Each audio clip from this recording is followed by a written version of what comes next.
Welcome to Get Over It, the consciousness transforming podcast for exceptional 21st century living. We have got a very interesting show today. We're going to be speaking with Diana Rowan, and we're going to be talking about her new book, The Bright Way, 5 Steps to Freeing the Creative Within.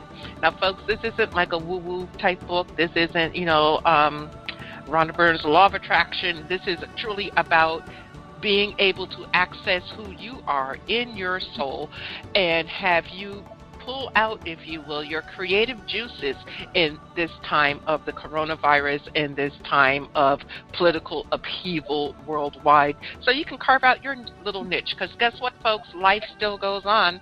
Okay, so we're going to delve deep into that in a few moments. Now, the information shared on Get Over It uses intuitive and pragmatic insight to help you shift your consciousness to break through blocks and release energy that is no longer needed. Yes, we're going to help you let go of the BS that has been holding you back. But you guys know I always ask the question, are you really ready to? And by the way, folks, BS is belief system. Now, a bit about me for my new listeners. Intuitive since birth. I'm a third-generation intuitive with over 3 decades of experience supporting people to break through the blocks along their path.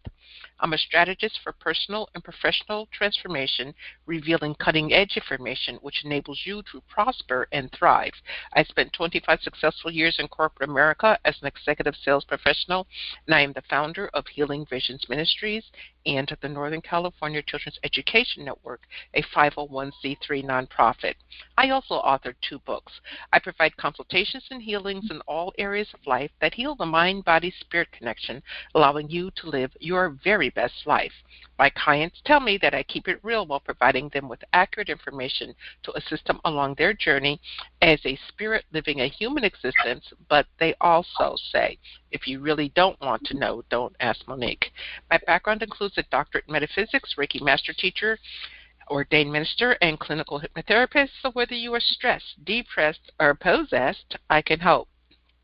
To find out more about me and the services I offer, go to my website, and that's MoniqueChapman.com, and I invite you to like me on Facebook, follow me on Twitter, and LinkedIn. My guest today, Diana Rowan, is the author of The Bright Way. She is a professional harpist and has performed on 6 continents. She founded the Bright Knowledge Guild to be able to teach in the digital environment, and she offers students around the world access to her system through an ongoing membership program, several dynamic Facebook communities, and videos. She lives in the San Francisco Bay Area, and you can check her out at her website, and that's DianaRowan.com, DianaRowan.com. Welcome, Diana. Thank you. It's great to be here. Hey, thank you. It's so great to have you here. I absolutely love the book, The Bright Way. We need this in this time of upheaval, confusion, change. You can put any adjective on it that you want, but your information is so greatly needed. Why now? Well, I feel like creativity is actually the driver of civilization. When you look back in time, how we evolved as humans was through our creativity. It was not through competing with each other. Competition is actually a pretty small part of the picture, as far as I believe. And everybody is naturally creative. So that's the really good news about it. You know, creativity is not just about playing harps and writing books. Creativity is when you show up and directly engage with your life. And when you engage from a place of your true self. So that's the actual safety valve, is that you come from your true self. You're not creating from a place of ego. That's something else completely and creates a whole different dynamic altogether. So creativity is really important for those reasons. It brings you back to your true self. It is the driver of civilization and our evolution. The other part of it is that creativity automatically creates connection, and connection is what we most crave as human beings, true connection. Connection to ourselves, of course, and then from that place, connection to others. We really need to feel connected. And in this time, you know, when many of us are in some kind of shelter in place, or at least definitely a diminishment of our usual activities, we need to find ways to connect. And creativity is an incredible way to do that for yourself and our whole world as well. Mm-hmm. Now, you're a professional harpist, but you wrote a book on, excuse me, creativity and helping people be grounded and coming from a soul perspective, if you will, to connect and get themselves out in the world. How did you make that adjustment? What role did music play in your creative spark of this book and program? Yeah. When I started music, I was 8 years old when I began taking lessons. I've been kind of tinkering around on the piano, and my parents noticed that, and so they gave me lessons, and I just absolutely adored playing the piano. I felt like I was in this golden world where everything was true and everything felt right. I totally felt myself. I felt completely engaged. But because I then wanted to be a musician, I loved it so much. I was like, I'll be a musician. It was not long until I developed the most incredible performance anxiety, and it never actually left me, even as a young adult. In fact, when I went to college to be a music major, I was totally on track to be a classical pianist. My performance, oh God, I can hardly even talk about it. When I relive those moments, that performance anxiety was so horrendous. I knew that I was going to shorten my life with this type of abject fear and anxiety. I would throw up before performances. I would cry for weeks before performances. I hated the way I was. And so I gave up music. I gave it up completely. I did not even play anything for myself for 4 long years. And I missed it so much. I would be like in an elevator, in a mall or something, and there would be like music in the elevator, like the worst music ever, really. And I would cry. I would cry anyway because I missed it so much. Even music was setting me off, and at the same time, I've always been very, very interested in social awareness, in, issues of justice, in having a society where people are celebrated, where I grew up all over the world. So, fortunately, I had the experience of experiencing many different cultures. And I loved, all the differences between them. And I loved the similarities, too. It was all, very, very cool. And I wanted a society, where everybody felt empowered from their true selves. Everybody was coming from their best place. And so during that time that I left music, I really got into the social field. I worked in battered women's shelters, free clinics, halfway houses. I did a certificate in alcohol and drug counseling, and I got to meet all these people who, in many ways, had hit rock bottom, and talk to them. And I would show them little things on the piano, because somehow it always came out that I did play the piano once, and there's always some junky old piano hanging around, and I would show them things. And when I saw people, just picking out those very simple melodies and little things that I showed them, I saw this whole dignity arise within them. And it was from witnessing that over and over again that they reminded me of the power of creativity and coming back to your true self. So, yeah, it was from that journey, crossing over, from the social work that I was doing and understanding the power of creativity again through witnessing their process, that I finally confronted my process. And I said, I'm trying to help these people regain their power, but look at me, I have allowed my power to be taken away. I have lost touch with who I am. And, they were my allies. They were my teachers. And so it was through this inquiry, through, a couple decades of work, actually, of looking, socially, emotionally, physically, and super importantly, spiritually, what was the reason I lost touch, and how can I get back in touch with my creativity? And I came to find that it was actually quite a simple process in the end, because, you know, our creativity is natural. It's natural for us to be creative. It's unnatural for us not to be engaged in our own lives. And, you know, I'm so excited to speak particularly about the spiritual aspect with you, because I feel that that has become, you know, no pun intended, so demonized. People are really afraid to talk about the spiritual aspect of creativity. And I feel like, you know what, I feel like we have to. And we're not talking about religion, obviously, you know, but there are things that just the emotional, psychological, you know, physical, like biofeedback, that they can't touch. There's a place we're going to have to go when we're going to talk about spirituality in a very broad and open sense, but it's got to be there. So that's how I came to this place and wrote that book, was from all those experiences. Okay, well, I think that your book definitely opens the door, if you will, for folks who are on their spiritual path and looking to develop their creativity. But, you know, I got to be honest with you, Diana, when I hear the word creativity, I'm thinking of someone drawing an art picture or something like that, you know. And when I was a child, I have a younger sister, and she was artsy-fartsy. I mean, she could draw anything, do anything, and I can't draw a ruler, you know, a straight line with a ruler. So I thought I didn't have any creativity. I mean, I went for years thinking that, you know, I wasn't a dumb bunny, but I'm like, well, I'm not a creative bunny, but I could cook. I could play the piano. I could play the organ. I could play the violin. There were so many things that I could do that I didn't understand as creative. So could you help us with a broader definition of what creativity is, so that our listeners may be able to say, oh, okay, yes, I am creative. Yes, I do have a particular talent.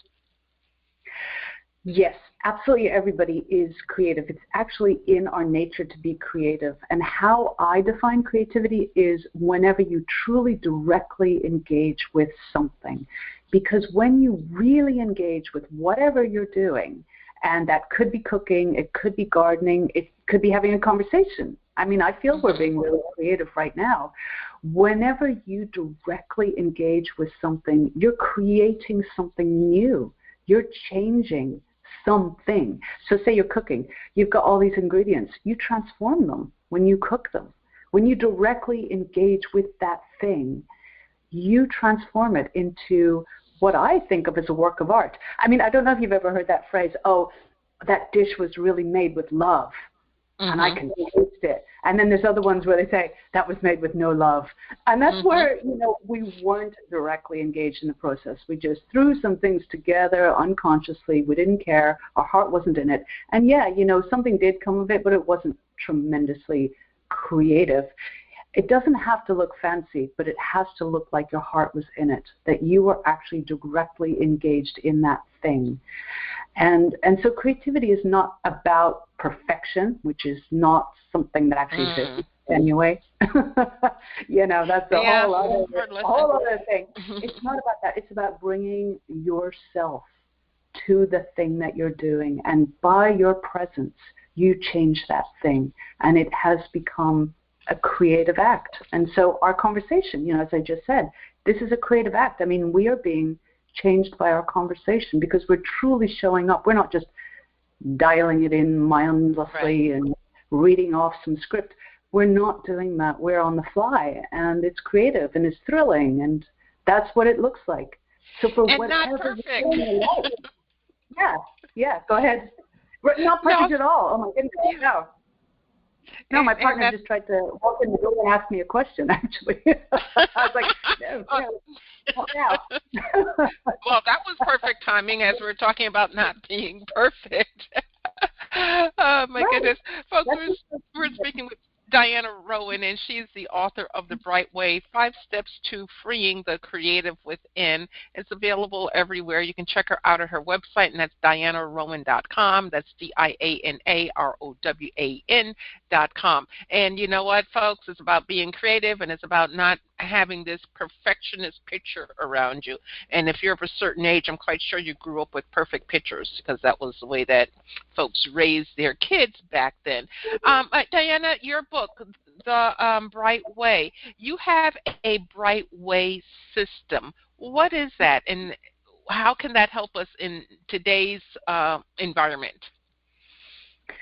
Yeah, creativity can seem like a pretty overwhelming topic for people. It's like, whoa, that's absolutely huge. And then also it's got a lot of baggage attached to it because of the things that you just mentioned. We've been taught that either creativity is just about making art works, which is actually a very narrow band of creativity. It's a great band, but it's a narrow band. It's just part of the picture.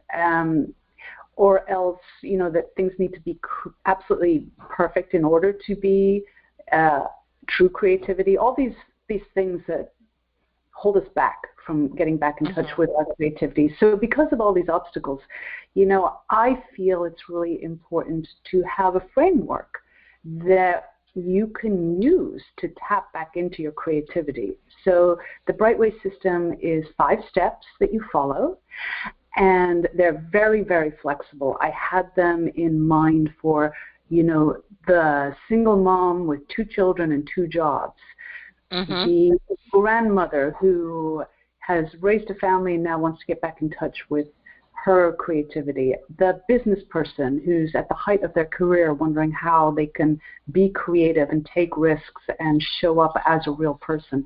I wanted to keep as many people as possible in mind. And so these 5 steps are very, very flexible. And you follow them sequentially. They build on each other. The very first step is find your purpose, which I know sounds enormous, but actually it's extraordinarily easy to do that. I believe we're born with a purpose, and you can tap into your purpose by remembering your earliest memories, and the chapter on that shows you how to do that. So yeah, it's a 5 steps. And the 5 steps is actually a circle, because as soon as you reach the 5th step, which is fulfillment, and that's celebrating your successes, a super important step, because we oftentimes, especially here in America, we tend to, as soon as we achieve something, which we'll put all our energy into achieving this goal, we actually just barrel ahead as if nothing happened. We don't pause and celebrate. And it creates this incredible amount of burnout and imposter syndrome, actually. We don't really own our successes fully. So yeah, it's 5 steps. It runs in a cycle. So as soon as you've reached step 5, you actually get to revisit step 1 again and refine your purpose even further. Yeah. Perpetual. Well, you talk about the 5 steps, and you correlate each step to a particular element, like the find your purpose is fire.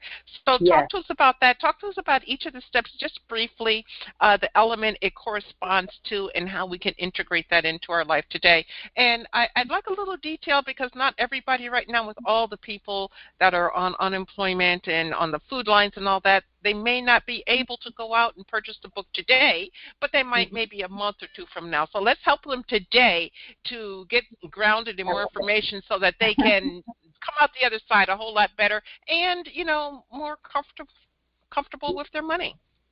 Yes, yeah, I love what you're saying. And actually on my YouTube channel, I have a lot of videos as well that I don't hold back on my information, and so that's another free resource for people to enjoy as well. So yeah, with the 5 steps, each step does correlate to an element, and the reason for that is, again, I'm always looking for what is something that we can all relate to, and we can all relate to nature. I think that's a topic we can all say exists. In this time of wild polarization, I think we need to find things that we can agree on. And we can agree nature exists, and we are a part of nature.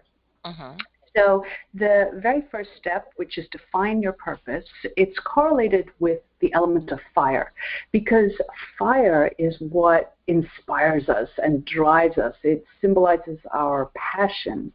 And in many ways, it's fire that helped us become the humans we are. You know, we were able to gather around the fire and tell stories to each other, and that developed our whole social networks. We were able to cook food and digest it easier, and our brains grew bigger as a result. We were able to fend off other animals, you know, by using fire. It became a protection for us. And then in that same way, our purpose is what drives us forward. It's what keeps us going. It's what connects us. So by tapping into the element of fire, which is a real thing that definitely exists in life, we can also tap into the symbolic, sort of poetic qualities of that as well. What does fire mean to you? What fires you up in life? Because whatever fires you up is definitely part of your purpose. So first we define the purpose, and as I mentioned before, it is embedded in your earliest memories. So just, you know, in 30 seconds or less, if I'll explain the absolute bare bones version of this. If you can cast your mind back to being a child and being lost in something in a beautiful way, really being excited about that thing. What was that thing? And how did you feel about it? Who was with you? What was with you? What did you smell, taste? Bring in all your senses. What did you see, hear, feel? Write down those feelings and sensations, memories, pictures. And it can be an absolute mess. Don't worry about it. Just write on whatever you have. Nobody else is going to read this. You're not getting graded. Whatever you have written on those pages, there is the theme of your purpose inside that thing. It's already inside you. You were born with it, but sometimes we forget it. It can't be lost, you know, because it's already in there. You know, you can't lose it, but you can lose touch with it. So that's the define your purpose, which is the first step. And then it's from that place of purpose that we do step 2, which is set your intentions. Your intentions are how you intend to manifest your purpose in the world.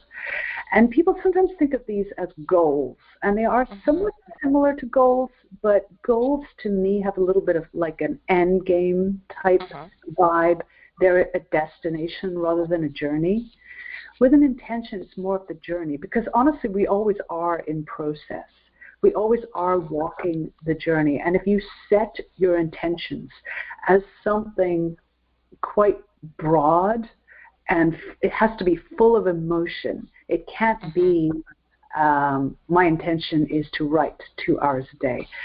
That would actually be part of step 3, which is the nuts and bolts of how you intend to follow through on your intentions. No, intentions are something much, much broader. So, you know, I mean, just to make it personal for you, if you wouldn't mind, what might be an iteration of your purpose? What do you feel is your purpose, if you don't mind sharing it? Sorry to put you on the spot here. Well, thank you. It's supposed to be the other way around. See, my purpose is to share information and help people heal at the soul level, one person at a time. Well, I love it. And so with the intentions, that's some of the ways that you intend to make that happen. For example, this podcast. So I intend to, broadcast to a large audience about my message. That's my intention. I want to share my message. So that's something you can stay excited about. And then the actual step 3, which is create your practice. Well, wait a minute. Before we go to step 3, could you talk about step 2, the intention, a little more? Because in your book, you talk about the 7 stages of intention. A lot of people hear, define your purpose, create your desire, state your intention, and they're like, well, okay, I did all of that, and it still doesn't make sense to me. But you truly break the intentional part down into 7 different stages, which I feel gives more power, if you will, to your intention. Can you talk about that briefly, please? Yeah, definitely. So when we center, when we harmonize with ourselves, there are essentially 7 steps to doing that.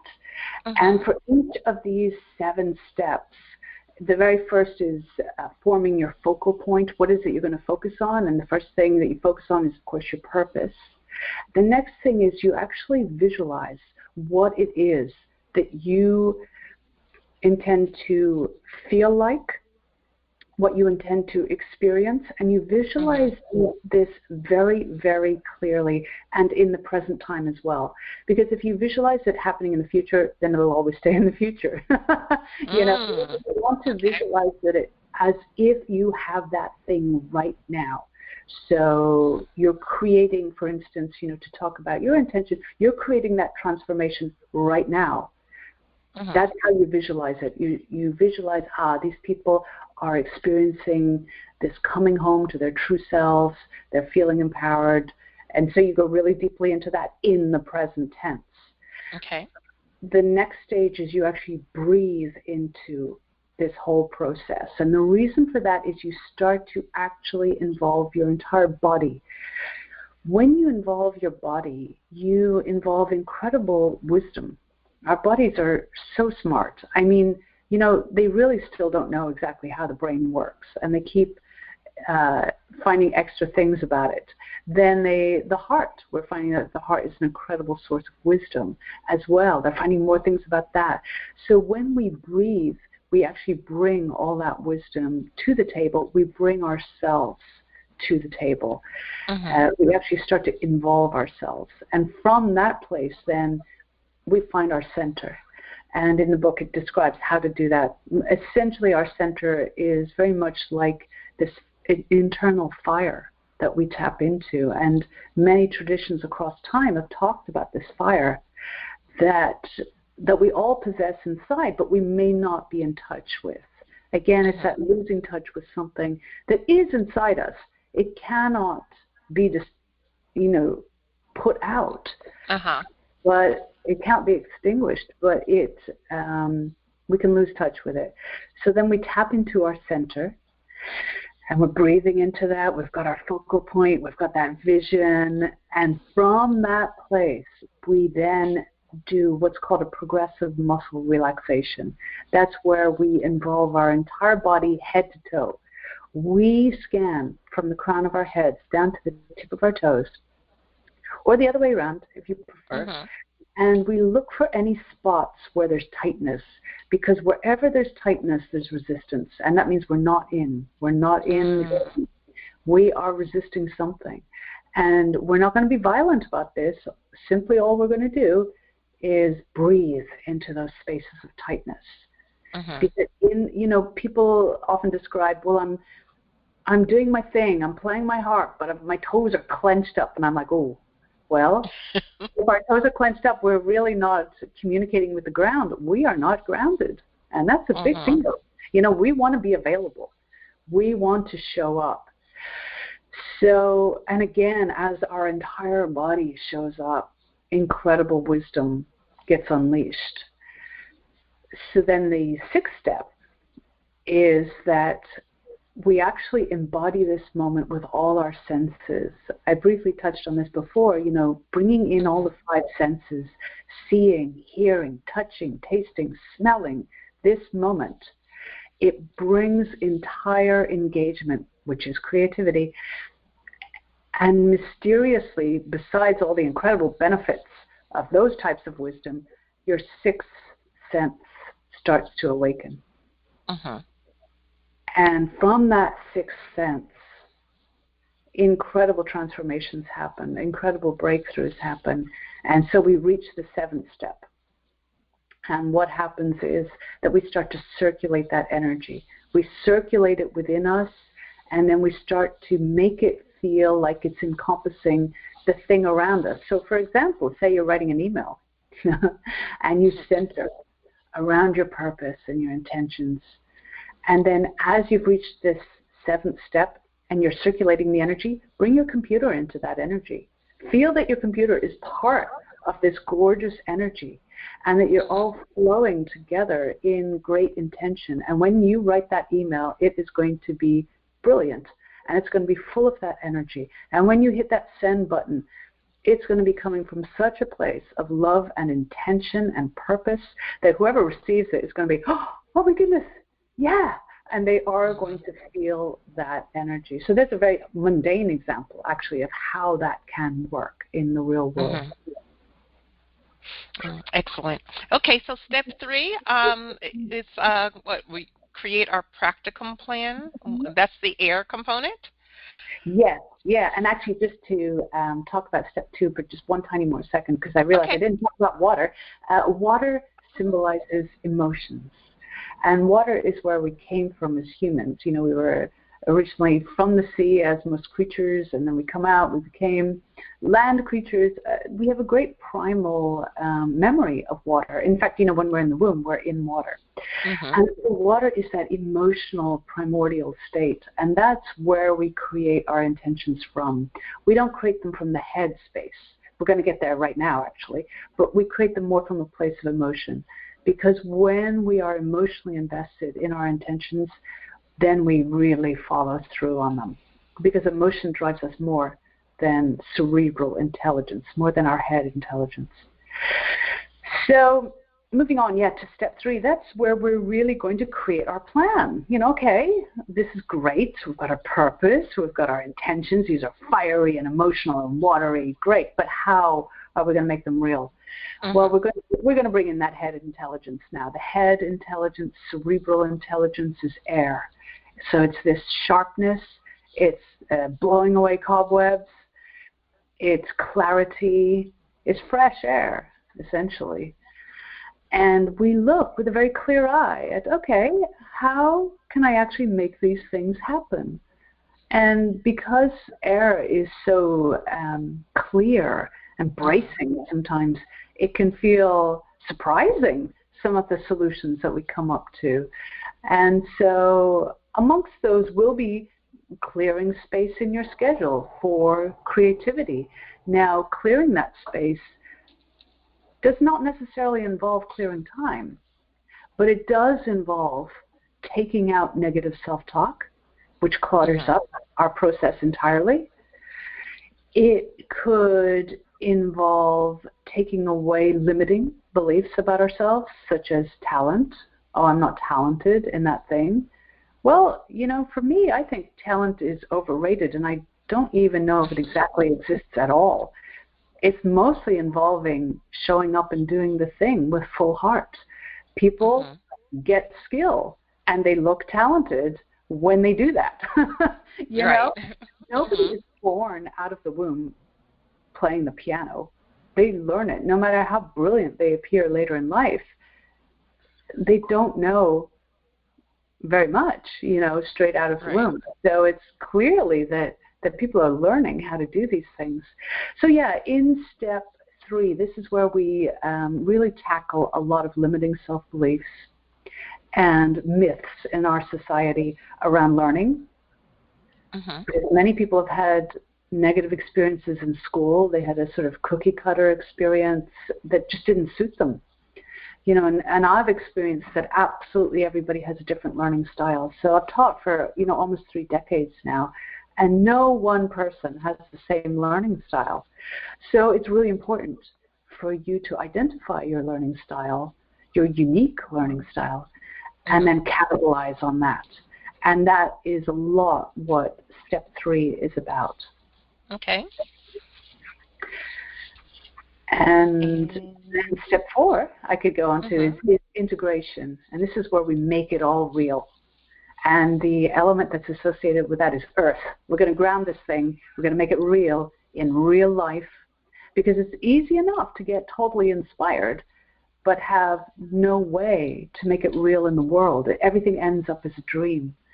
And I don't know if you've noticed this happening to people, Monique, where they can get really inspired. They're open to being inspired, but then they don't know how to translate that into real life, day to day.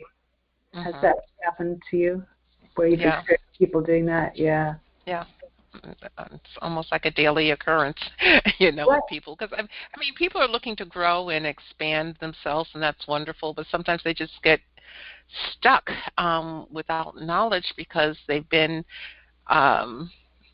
fed a belief system, if you will, and sometimes it's difficult to rise above. Absolutely. Yes. Yeah. I love what you're saying. So there's a couple ways that I address that. The first is looking at your state.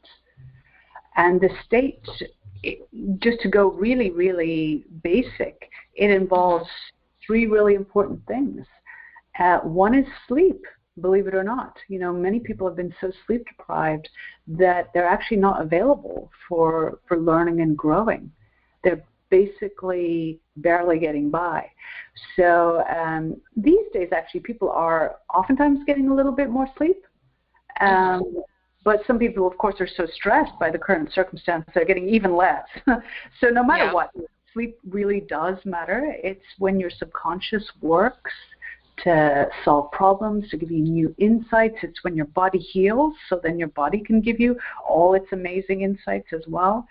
So we want to prioritize sleep. The other two elements are sustenance. What are we actually putting in our bodies? This matters. So each of us, just like we have a different learning style, we have a different eating style. There's, you know, many different types of eating out there. And we have to find what works for us. So, you know, I've definitely had the experience where, you know, in music, people have to memorize a lot of things at once. Music is one of those amazing activities that when they put electrodes on people's brains when they're learning music, almost all parts of their brain lights up. It's like a full engagement situation. So I've had the experience where people said, "Oh, I can't memorize. I'm getting older. My memory's not any good." I'm like, I don't know about that. And we do some tweaks, and we find out that they've been practicing with low blood sugar. Like they'll come home from work and try to practice right away when their blood sugar's down. They retain almost nothing. Now, if they have a snack prior to that, just a little snack, get the blood sugar up, wait 20 minutes. Then practice. They're like, I do not know what miracle occurred, but I can memorize. And I'm like, I thought so. You know? And I do feel it's pertinent to talk about eating in creativity. And it's like, oh my goodness, that's just like way off base. That's so removed from creativity. It's really not. If you're functioning on low blood sugar, your creativity is vastly compromised. And so the other part is movement. We do need to move, and that does not need to look like working out at the gym. It could be stretches. It could be going for a very short walk around the block. It could be chair yoga. Honestly, doing housework. I'm counting it. Movement does matter, and it's going to be not violent movement or exerting yourself overly. It's going to be moving in such a way that really suits your body. So all of these count to me as state. So we're going to optimize our state for ourselves so that we can actually manifest in the real world. And then the other part is the mindset and, you know, the way that you brought up the beliefs that we have or are fed. Very, very important. When we work with integration, our key word is discernment. Discernment, not judgment. As we are engaging in the thing that we are doing, we discern. We say, is this working? Oh, that's really good. Why is it working? Because we want to capitalize on that. We want to say, yes, that is part of my learning style. That suits me. That's part of my creative style. I want more of that. How did I do that? So we discern that way. If it's not working, we say, oh, how come it's not working? Let's find out. And then we dive deep into that. And I show you the process in the book of how to do that. So basically detailing why are things not working. And we use the 5 elements, you know, okay, emotionally, why is it not working? Physically, why is it not working? And we don't use judgment. So judgment is it good or is it bad? Right. And that really ends the conversation. You know, there's no inquiry. You're like, oh, that was good, moving on. It's like, no, wait a minute. No, that's not enough. You know, we need to find out why was that good. And if it was so-called bad. Oh, no, we don't end the conversation there. We're like, no, wait a minute, it's not working. Okay, that's not the end of the world. Why is it not working? Let's find out. It's always a process. It's never the door being slammed shut like judgment. You know, with judgment, even if you have a good judgment about yourself, you slam the door shut because you say, oh, that was good, moving on. It's like, no, right. we're missing all the juice. We're missing all the great learning from this. What? You know? So those are the two big things that I can really pull out right now from integration are optimize your state and use discernment, not judgment, in your process. Okay. And then the final step, is fulfillment, step 5. And this is where you get to celebrate yourself. And this is associated actually with spirit, the element of spirit, this ineffable quality that brings us to life, that makes us feel life energy. And whether you have a total spiritual path or you're a complete atheist, it doesn't matter because you still know that life force. This life force drives you forward and you feel it when it's in you. And so fulfillment is celebrating yourself. It's celebrating your successes. And you literally sit down and write it. Just yesterday, you know, on one of my calls with my members, so I have a membership program where we learn this together, someone who's a deep practitioner of this, she said, you know what? I really felt like, you know, given COVID and everything that's happened, that I won't have that many successes to write down, but I started writing them down yesterday, and I could not believe everything that I've actually achieved during this time. And she detailed, well, I made these videos of myself playing, and I made these video greeting cards where she's playing the harp and talking to the person. She said that she's been sharing more of her insights with her friends, with her family, and they've been having transformations. And she said, you know, by the writing it down, which is the key thing you have to do with fulfillment, there's no way around this one. You've got to write down your successes. Don't just think about them. In the writing down, more and more came. And in writing down those successes, you fill up with this well of joy. You feel this self-esteem, which really becomes your inspiration going forward, your motivation going forward, which we definitely need, right, in these times. Yes. We have to actively participate in our inspiration, and which I believe is actually the foundation of motivation. The other part, besides filling up with this well of joy and getting all these benefits, is that you gain resilience. You gain the ability to bounce back from adversity, which we're being handed to left, right, and center. So we're getting a lot of knocks right now. We're getting a lot of blows to us. We need resilience. Resilience, by definition, is the ability to bounce back from adversity. Yes, you will be knocked down. There is no question that we cannot avoid getting blows, but we can bounce back. And by cultivating step 5, fulfillment, by celebrating your successes, you bounce right back up. Yes, you get knocked down. I cannot lie. You know, I never want to say, go out in the world and be your true self and practice your fulfillment. Bye. You know, I have to fortify people to go out there in the world with resilience. And it's by practicing fulfillment that you gain resilience. And so when people take pot shots at you and when you read things in the news that are disgraceful, then you see those things and you witness them, you bear witness, you don't deny them, and you also say, I can bounce back from this, and not only that, I can bounce back and shine light and improve the situation. So that's what step 5 is.